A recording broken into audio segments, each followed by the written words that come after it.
Intel, you can take a chill pill. It's okay. Together we're going to breathe in and we're going to breathe out.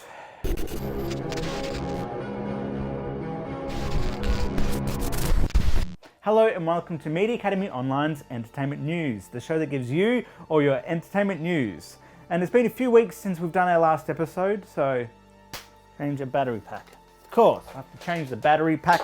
Got to plug it in and I'm excited for this week. We've got a lot of fun things to talk about. I almost wore a green top before. It was hilarious. Whoa, what is going on? Whoa. Luckily I didn't. I changed, so I'm in this top now. Got on Sonic. All right, so let's begin with our first bit of news. So Intel released a new campaign, a bunch of new videos, and it's pretty hilarious. They got the Mac guy from Apple's old campaign where it was Mac versus PC, and I'm a Mac, I'm a PC. Hello, I'm a Mac. Hello, I'm a PC. They had that whole thing, and they got the guy that did that. Hello, I'm a Justin. Just a real person doing a real comparison between Mac and PC. And all this is doing is showing how desperate and how butthurt Intel is. And they're trying to show off how PCs with Intel chips in them are so much better than the Macs. Whoa, my face just unlocked that. That's so cool. And I've never seen a screen like this before on a laptop. Wow. And let's see over here.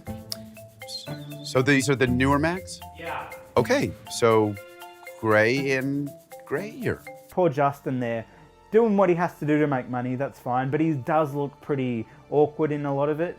If you go and watch these videos on YouTube, they've left the comments open. Look at the likes versus dislikes ratio. And all this is Intel's answer to the fact that they couldn't keep up with technology and they couldn't innovate enough. So Apple decided to drop them in favor for Apple's own M1 chips. So rather than trying to actually make products that people want and keep up to date with technology and really push the boundaries of technology like Apple have been doing with M1 chips, they've really just had a sook. That's all they're going to do is just have a sook and say how bad Apple are. Netflix. So here's an interesting bit of news. Netflix are looking at the possibility of banning people from using the same shared account in different households.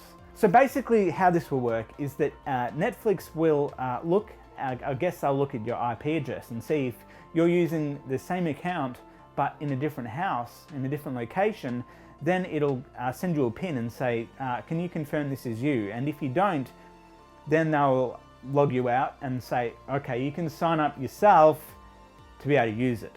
So a lot of people are like, terrible, this is not good. Why are you doing this? You're being stupid, Netflix. And the other view is, okay, Netflix are just trying to make money. They're trying to get paid for the people who use their accounts.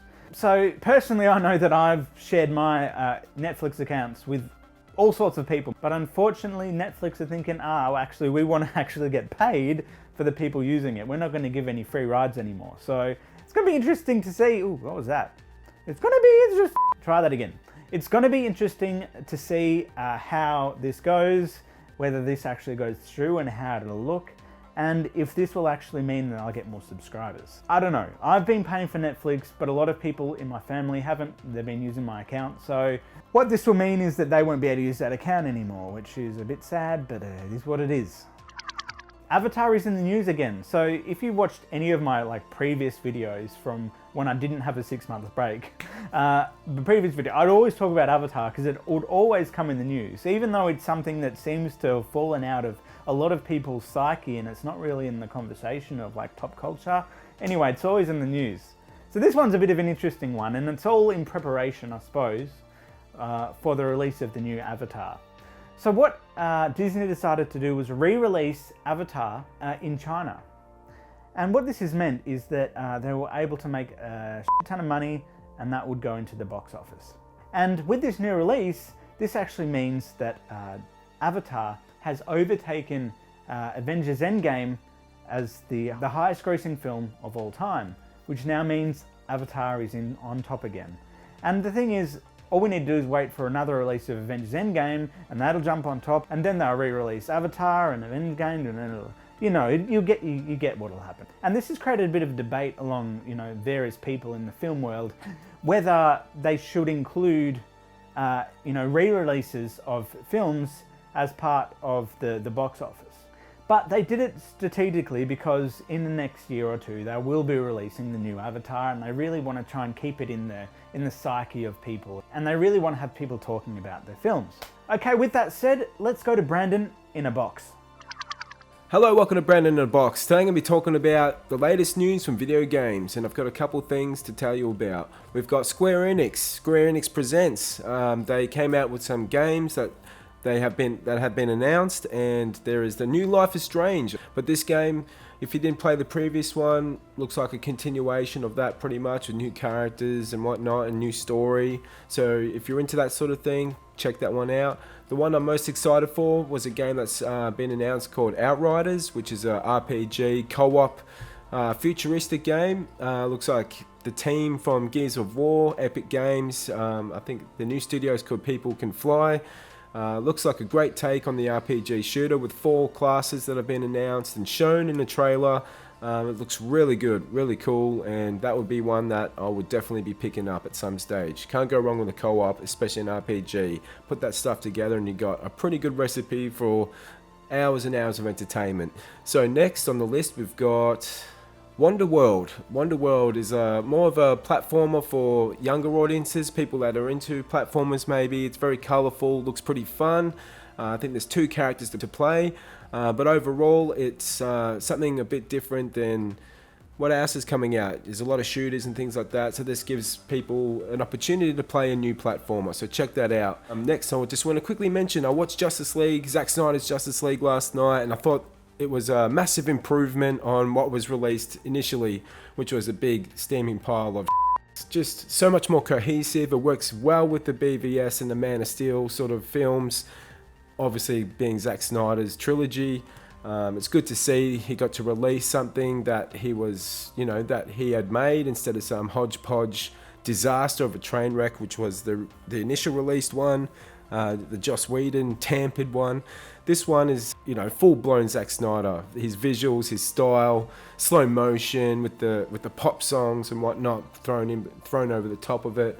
But overall, I thought it works nicely, and he seems to have a bit of a style that I can back, and I think, it's entertaining. It is what it is. It's a comic book film, so I'm not expecting high bar, Schindler's List kind of stuff. This is just really good popcorn fun. It's darker than the Marvel stuff, so I appreciate that, and it's not as bad as, say, the initial or the older Green Lantern and even Aquaman and Shazam, which are lighthearted, more comical in tone. This one is a lot darker and sort of fits with the Batman vs Superman and also Man of Steel. So finally, there's a cohesive trilogy there. Definitely a fun watch and something you can sit down with popcorn and just get into it. I'll be doing a longer video on this possibly in future. But anyway, that's it for Brandon in a Box today, and I'll see you next time. Adios. So we're going to leave it there. So thanks for watching and liking, because I know you liked it. I know you really took the time out to press that like button, and I'm just thanking you for you actually doing that. Anyway, with that said, thanks for watching, and I'll see you in the next one. See you later. Thanks for watching Mini Academy Online. If you'd like to explore more of our content, click on this or click on that. Like and subscribe, thumbs up, ring bells, do a dance, sing a song, drink a hot cup of tea or coffee, and I'll see you in the next one.